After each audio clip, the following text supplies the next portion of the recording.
so far. So, what would the world look like if Dr. Myers got his wish? Greater science literacy, which is going to lead to the erosion of religion. And then we'll get this nice positive feedback mechanism going, where as religion slowly fades away, we get more and more science to replace it. And that will displace more and more religion, which will allow more and more science in. And we'll eventually get to that point where religion has taken that appropriate place as a side dish rather than the main course. But will eradicating religion really lead to a modern utopia? Let me try to imagine that, and let's let history be our guide.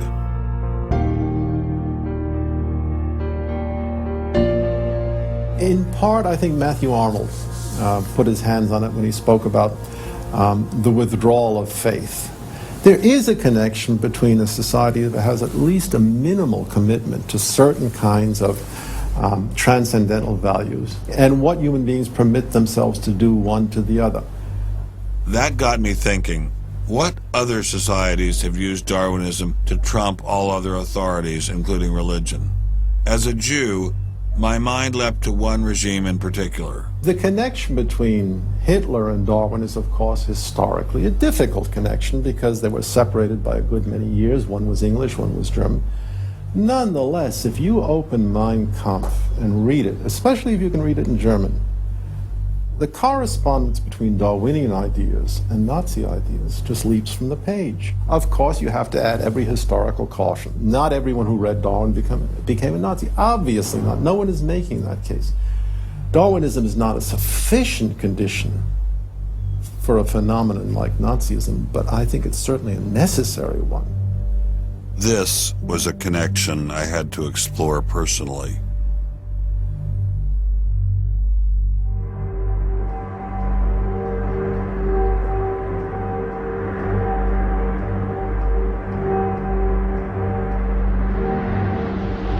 American officers arrive at a Nazi institution seized by First Army troops. Under the guise of an insane asylum, this has been the headquarters for the systematic murder.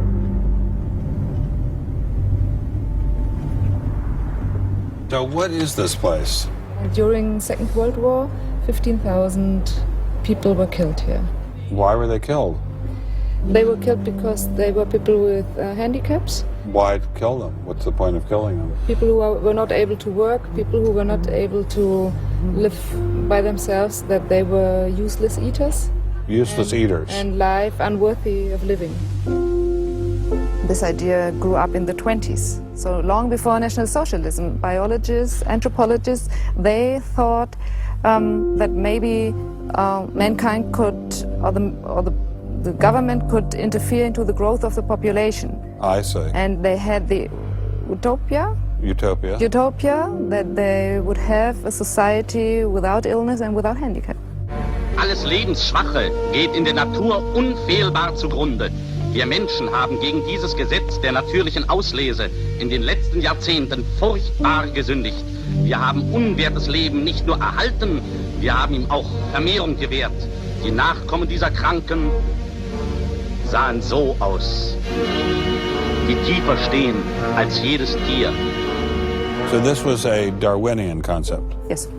And also a Malthusian concept, very much Malthusian. Malthusian? Thomas Malthus, who said that there was a shortage of resources, English philosopher, so there was a shortage. Yes, but the Nazis, they relied on Darwin. They relied on Darwin? Yes, Darwin and German scientists. Patients were led down this hallway to Nazi doctors who decided who would live and who would die. They were accompanied by 15 nurses. Nurses, yes. Nurses, male and female nurses. So nurses were helping lead them to their doom. Yes.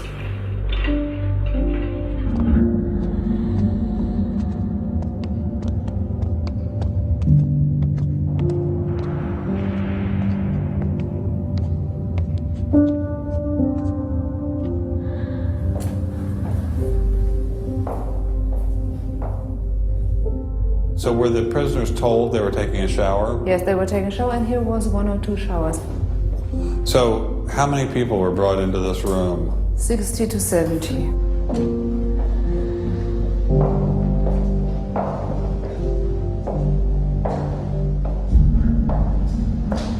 So what is this? This is the dissection table. Do you ever think to yourself, the sane ones were the ones lying here having their brains removed? The insane one was Dr. Gorgas and all the other people No, did? no, I don't think that, because I think those people who killed here, they were very sane, because they had their purposes. They had purposes. Yes. I don't think they were insane.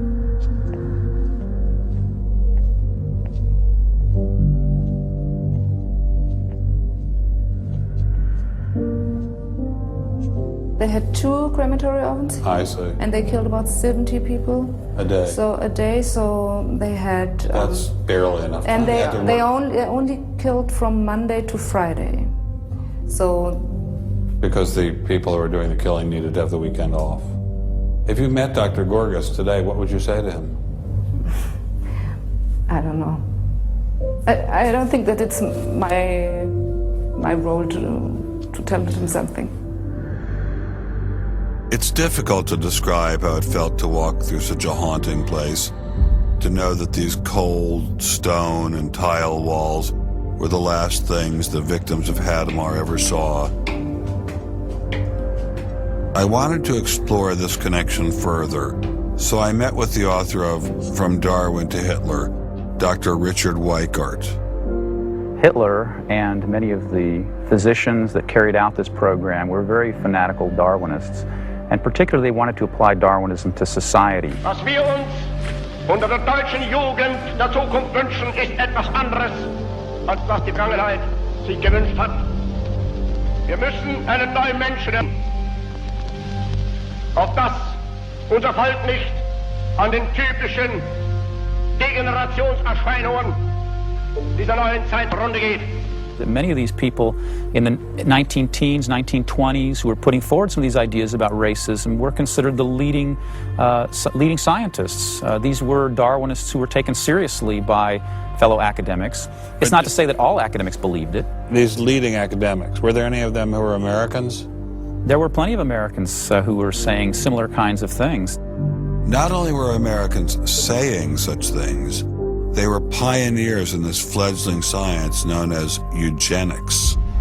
They thought they could help evolution along by sterilizing the so-called feeble-minded and prohibiting them from getting married. Physicians who are aware of the history of 20th century American medicine harbor some bad feelings towards Darwinists because of eugenics. And the eugenics, which was an attempt to breed human beings, it was the darkest chapter of American medicine ever. There were 50,000 people involuntarily sterilized because they were deemed unfit to breed, basically. Eugenics isn't just history. The spirit of the movement lives on today. Margaret Sanger was the head of Planned Parenthood.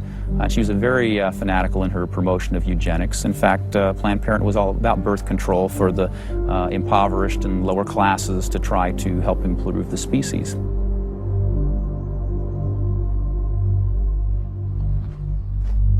From Hadamar, I traveled with Dr. Weikart to Dachau, where the Nazis applied the ideas of eugenics on a massive mechanistic scale.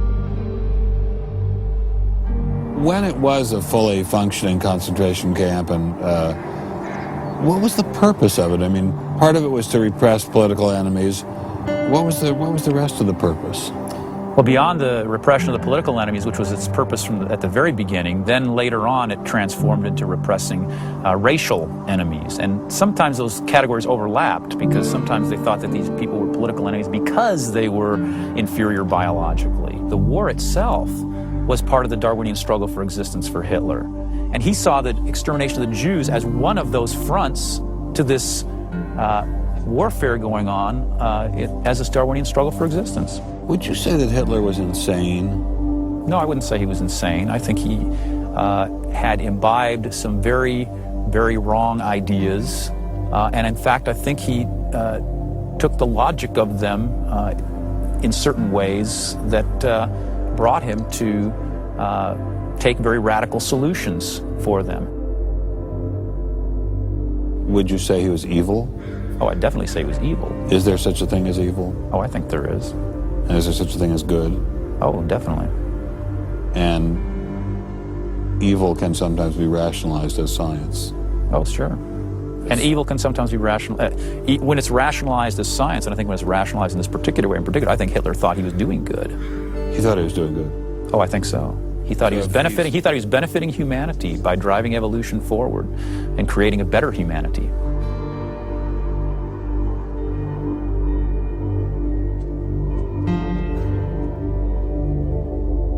Before leaving Dachau, I stopped by the memorial commemorating the thousands of Jews who were killed there in excruciating conditions. I know that Darwinism does not automatically equate to Nazism. But if Darwinism inspired and justified such horrific events in the past, could it be used to rationalize